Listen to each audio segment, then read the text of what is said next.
Tere 3. klass. Loodusõpetus. Teema mereriik Eesti.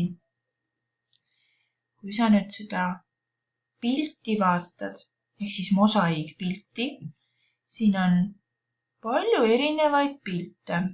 Mis sa arvad, millega need pildid kõik omavahel seotud on?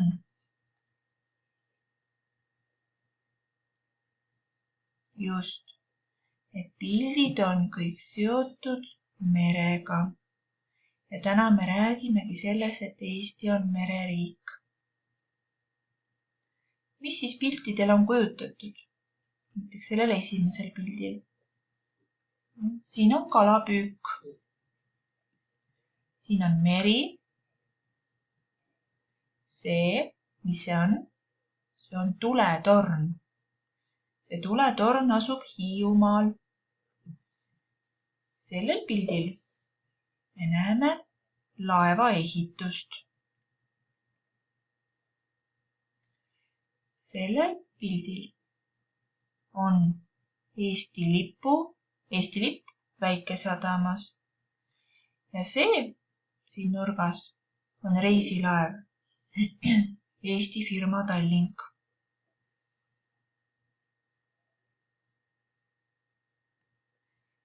Eestimaad ümbritseb mitmest küljest. Milline meri? Läänemeri. Õige.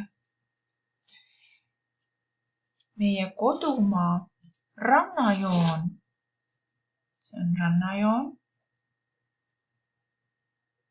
On väga pikk. 3794 kilomeetrit ja ta on siksakiline. Ta ei ole sirge, ta on siksakiline, nagu sa näed. See siin on meri kõik, Läänemeri, sest ümbritseb siit Läänemeri. Ja rannajoon, rannajoon on siksakiline. Eestile kuulub 2222 meresaart.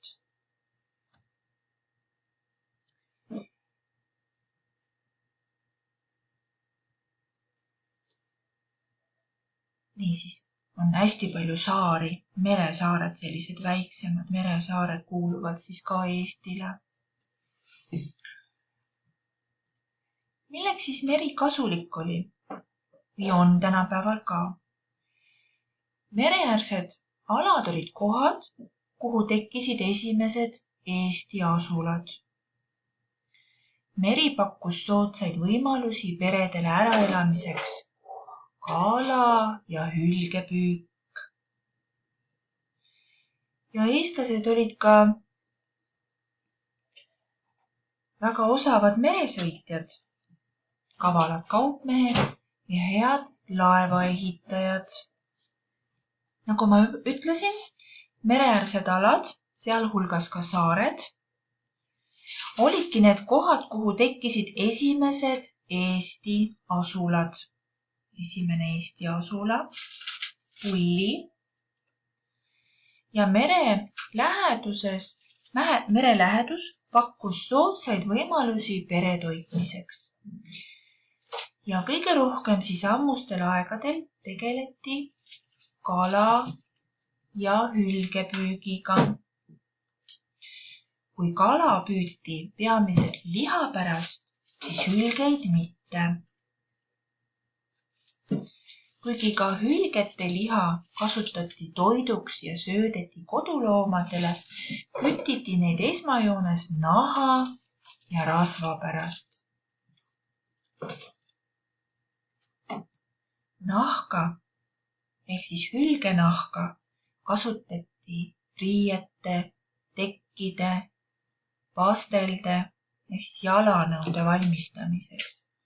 Ja rasvast valmistati seepi, liimi ja tarvitati ravimina inimeste ja loomade haavadel.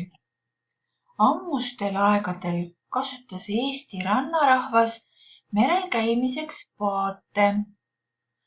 Aga siis läks aeg edasi, aja möödudes asendusid paadid väikeste laevadega, hiljem suurte purjelaevadega ning seejärel juba aurujõul liikuvate laevadega, aurikutega. Tänapäeval kasutatakse merel käimiseks, see on kalapüügiks, kauba reisilaevade vedamiseks peamiselt diiselkütusega liikuvaid laevu. Veesõidukeid on Eestis valmistatud läbi aegade. Näiteks oli vanasti täiesti tavaline, et väikesi paate tehti kodu juures mererannas. Aga praegu valmistatakse laevasid suuremates ehitistes. Ja peamised kohast, kus Eestimaal laevandusega tegeletakse, on mereäärsed piirkonnad, näiteks Saaremaa, Hiiumaa, Käsmu, Kihnu ja Häädemeeste. Raudlaevade tulekuga tekkis ka Tallinnasse 2 suurt tehast, kus ehitati aurikuid. Nüüd räägime natukene sadamatest ja tuletornidest. Väikesed paadid ei ulatu sügavale vette. Nendega saab merele minna ja randuda peaaegu kõikjal. Sees suured laevad vajavad selleks sadamat ehk erilist peatumiseks kohandatud veeala, et laevad ohutult ja mugavalt kaupa ning inimesi peale võtta või maismaale tuua saaksid. Eestis on tänapäeval 24 suurt meresadamat. Täpid on siin meresadamad, kus saab siis reisijaid peale võtta ja kaupa laadida. Ning lisaks veel väiksemaid sadamaid ja randumiskohti. Meremehi abistavad majakad ehk tuletornid.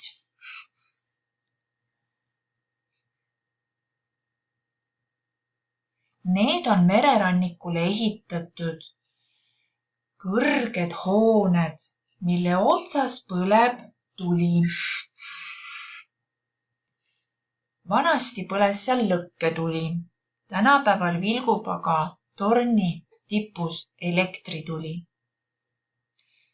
Tuletorni tuli paistab 10 kilomeetrite kaugusele, hoiatades kaptenit madala veega kohtade eest meres ning abistades neid sissesõidul sadamasse. Niisiis jäta meelde, Eesti on mereriik. Siin ehitatakse laevu ja sõidetakse merd ning kalapüük on Eestis oluline. Nüüd sinu ülesanne on võtta töövihik lehekülg 24 ja 25. Vasta küsimustele. Leheküljel 25 on kaart. Loe tähelepanelikult, mida sa tegema pead. Kuula rahulikult videotundi ja sinu vastuseid töövihikust ootan reedeks. Ära kiirusta, kuula rahulikult ja loe veel õpikust leheküljel 30-31 lisaks mereriigist ja täida töövihiku ülesandeid. Ilusat tundi sulle!